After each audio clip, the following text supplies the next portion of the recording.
आगे बढ़ते हैं। सियासत वो खेल है जिसमें विरोधी सामने वाले को मात देने का कोई भी मौका नहीं छोड़ना चाहते। अभी एक दिन पहले बीजेपी ने पूर्व मंत्री जीतू पटवारी को उनके ट्वीट को लेकर घेरा था और ऐसा घेरा था कि जीतू पटवारी को अपने ट्वीट पर खेद व्यक्त करना पड़ा। और अब कांग्रेस बीजेपी को घेरने के लिए एक तस्वीर का सहारा ले रही है। सोशल मीडिया पर वायरल हो रही इस तस्वीर में दिख रहा है कि पूर्व मंत्री प्रभुराम चौधरी को प्लास्टिक की थाली में खाना परोसा गया, जबकि उसी टेबल पर उनके सामने बैठे बीजेपी के संगठन मंत्री आशुतोष तिवारी को स्टील की थाली में खाना परोसा गया है। इस तस्वीर के सहारे कांग्रेस ने बीजेपी पर दलित का अपमान करने का आरोप लगाया है। कांग्रेस ने ट्वीट कर लिखा है कि यह तस्वीर शर्मसार करती है। एससी वर्ग से आने वाले पूर्व मंत्री प्रभुराम चौधरी को बीजेपी के संगठन मंत्री आशुतोष के साथ जब खाना परोसा गया तो प्रभुराम चौधरी के लिए डिस्पोजेबल का इस्तेमाल कर अपमानित किया गया और इसी सम्मान की भूख में जनता को धोखा दिया गया। कांग्रेस ने आगे लिखा है कि दलित होने का यह मतलब नहीं कि कोई भी व्यक्ति उससे दोयम दर्जे का व्यवहार करे। कांग्रेस ने मंत्रिमंडल में 21% स्थान दलितों को दिए जाने और बीजेपी दलितों का कितना सम्मान कर रही है सोशल मीडिया पर दिख रहा है। इस तरह की बातें अपने ट्वीट के जरिए कांग्रेस ने कही है।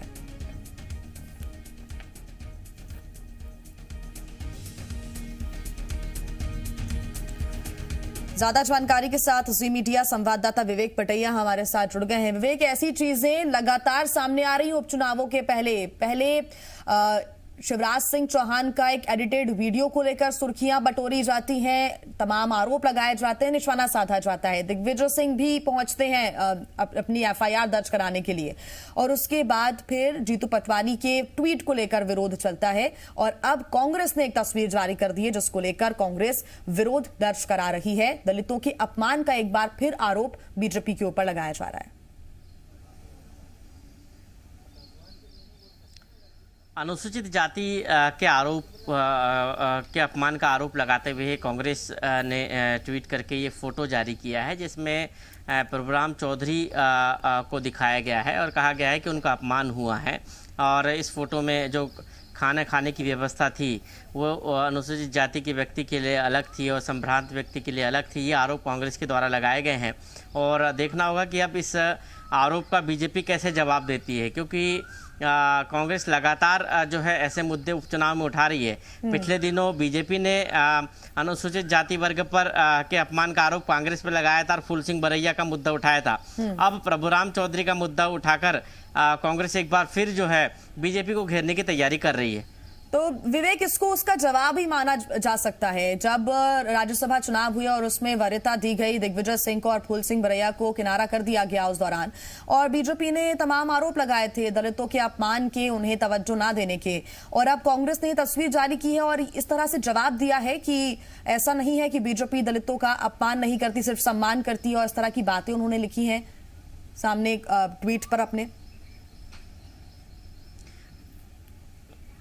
निश्चित तौर पर ये जो है किसी वर्ग विशेष के उत्थान या उसके चिंता का विषय नहीं है, ये राजनीति का विषय है।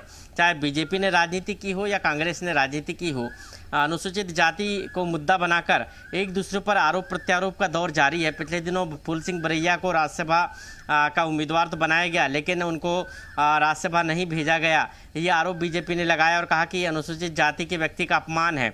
दूसरी तरफ अब कांग्रेस ने मुद्दा बनाया है प्रभुराम चौधरी की एक फोटो को लेकर और कहा कि ये अनुसूचित जाति का अपमान है, संपूर्ण अनुसूचित जाति का अपमान भारतीय जनता पार्टी कर रही है। तो ये कहीं ना कहीं जो है अनुसूचित जाति के अपमान की लड़ाई नहीं है, ये एक श्रेय की लड़ाई है। कौन कि इस मुद्दे को कितना हावी करेगा और कौन इसका वोट बटरेगा, उसकी लड़ाई है बीजेपी और कांग्रेस के बीच। यदि दोनों ही राजनीतिक दल इस वर्ग के उत्थान के लिए यदि इतने चिंतित होते तो जरूर आज स्थिति उलट होती ग्रामीण क्षेत्रों में खासकर। लेकिन ये सिर्फ राजनीति का केंद्र है, राजनीति में यहाँ तक सीमित है। और ये भी हमारा सबसे बड़ा सवाल उस समय यही था कि क्या सेटलमेंट में दलित पीछे रह गए, क्या उन्हें तवज्जो वाकई इस बार नहीं दी गई? क्योंकि आपने देखा होगा कि बीजेपी में भी ज्यादा वोट ज्योतिरादित्य सिंधिया के पाले में गए और यहाँ दिग्विजय सिंह को ही राज्यसभा में वरीयता दी गई। हालांकि यहाँ पर विधायक नहीं थे लेकिन उसके बावजूद भी फूल सिंह बरैया को पीछे रखा गया, एक बार फिर से दिग्विजय सिंह को फोकस किया गया। तो कहीं ना कहीं दोनों पार्टियां सिर्फ दलित हितैषी बनने की कोशिश कर रही हैं सोशल मीडिया के माध्यम से, अपनी बातों के माध्यम से, लेकिन वाकई कोई क्या कर रहा है ये समझ में नहीं आता। एससी वर्ग का हितैषी बनने की कोशिश है, चाहे वो बीजेपी हो चाहे कांग्रेस हो। दोनों ही राजनीतिक दल अपने आप को इस वर्ग का हितैषी बताने की कोशिश कर रहे हैं और उसका बड़ा कारण यही है कि मध्य प्रदेश में जो 24 उपचुनाव होने हैं उसमें अधिकतर सीटें जो हैं वो इस एससी वर्ग के बाहुल्यता वाली है और कई सीटें रिजर्व है एससी वर्ग के बाहुल्य होने के कारण। ऐसी स्थिति में इस वर्ग को कैसे लुभाया जाए, कैसे इसका वोट पाया जाए, और इसलिए चाहे वो इस वर्ग में वैमनस्य पैदा करके या फिर इस वर्ग की अलग अलग बातें सामने लाकर और एक दूसरे को नीचा दिखाकर, एक दूसरे को ऊंचा दिखाकर और एक दूसरे का सच को इस वर्ग के का जो सच्चा हिमायती दिखाकर प्रयास किए जाए। और यही कारण है अब जो फोटो सामने कांग्रेस लेकर आई है प्रभुराम चौधरी का, उस पर प्रभुराम चौधरी ही बता सकते हैं कि आखिर ऐसी कौन सी परिस्थिति थी जब ये फोटो आया और आखिर इस फोटो की सच्चाई क्या है, इसके पीछे के कारण क्या है, क्या ये तस्वीर जो है वो बिल्कुल सही है या फिर इसमें भी कोई काट छाट है। तमाम चीजों की सफाई वही दे सकते हैं